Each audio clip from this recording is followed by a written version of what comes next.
Sa mundo ng pagbablog, parang sugal yan. May panalo, may talo. Kaya alagaan natin ang mga followers natin. Huwag tayong maging masungit sa kanila.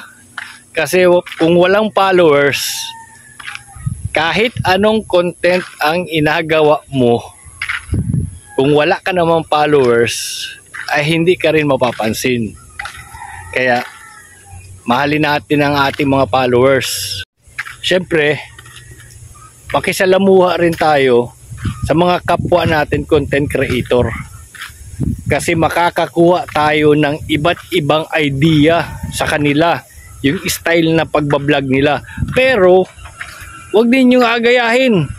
Mas maganda yung sarili mong content, yung wala kang inagayang mga content. Sa mga baguhan dyan na content creator na nagapakilala pala sa social media, chill lang. Wag agad malaki ang ulo.